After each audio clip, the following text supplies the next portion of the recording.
کیا آپ اورگین کے بارے میں جانتے ہیں؟ یہ ایک عالم اور استاد تھا۔ 18 سال کی عمر میں اورگین کو اسکندریہ میں مدرسہ مسیحی تعلیم کی قیادت پر مقرر کیا گیا۔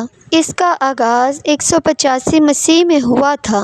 اس نے 231 تک اس مدرسہ کے رہنما کی حیثیت سے خدمت کی، پھر اسے بشپ ڈیمیٹریس کے غضب سے بھاگ کر فلسطین میں قیصریہ میں پناہ حاصل کرنی پڑی۔ اورگین کو ابتدائی کلیسیا کے عظیم ترین عالم اور سب سے زیادہ لکھنے والے مصنف کی حیثیت سے جانا جاتا ہے، لیکن جیسے اس کی زندگی نزاع سے بھری تھی، ویسے ہی اس کی تصانیف ہمیشہ نزاع کا ماخذ بنی رہیں۔ اورگین اسکندریہ میں مسیحی خاندان میں پیدا ہوا۔ اس کا باپ ایک شہید تھا۔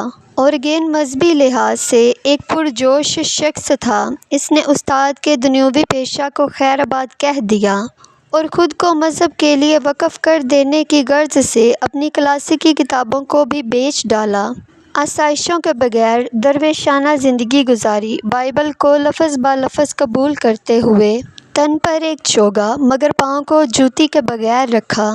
اورگین چونکہ ایک تربیت یافتہ ادبی عالم اور استاد تھا، لہٰذا اس نے اصلی مسودہ جات سے مسیحیت کا مطالعہ شروع کیا۔ پرانا عہد نامہ کا مطالعہ کرنے کے لیے اس نے عبرانی زبان سیکھی۔ بعد ازاں اس نے ششقانہ متن، جسے ہیکساپلا کہتے ہیں، کو یکجا کیا، یعنی ایک ایسی کتاب جس میں کلام مقدس کے 6 متفرق نسخہ جات 6 متوازی خانوں میں ترتیب دیے گئے، یعنی عبرانی میں پرانا عہد نامہ، یونانی متن، اکولا، سماخس اور تھیوداس کے یونانی تراجم اور ہفتادی ترجمہ۔ اورگین چونکہ یونانی ثقافت اور فلسفہ میں وسیع پس منظر کا مالک تھا، اس لیے اس نے یونانی ثقافت کی اعلیٰ اقدار سے واقفیت رکھنے والے لوگوں کے لیے انجیل کا پیغام دانشورانہ انداز سے پیش کرنے کی کوشش کی۔ لہٰذا اس نے مسیحی ایمان کو افلاطونی فلسفہ کی اصطلاحات میں بیان کیا، جس سے مسیحیت اور یونانی علم کے مرکب ہونے کی راہ ہموار ہوئی۔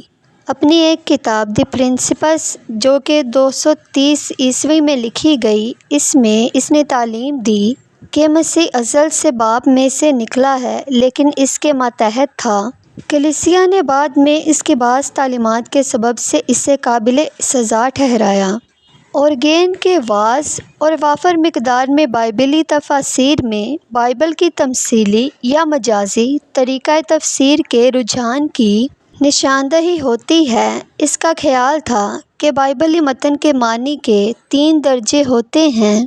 ایک لفظی معنی ہے جسے اس نے انسانی بدن سے تشبیہ دی، پھر اخلاقی اطلاق کو انسان کی جان کے برابر قرار دیا، اور پھر اس میں روحانی یا تمثیلی معنی پائے جانے کا دعویٰ کیا۔ اگرچہ اس کے تمثیلی طریقہ تفسیر سے بعد ازاں بہت سے مسائل پیدا ہوئے، تاہم اس نے بائبل کے تفسیری مطالعہ کو متعارف کروایا۔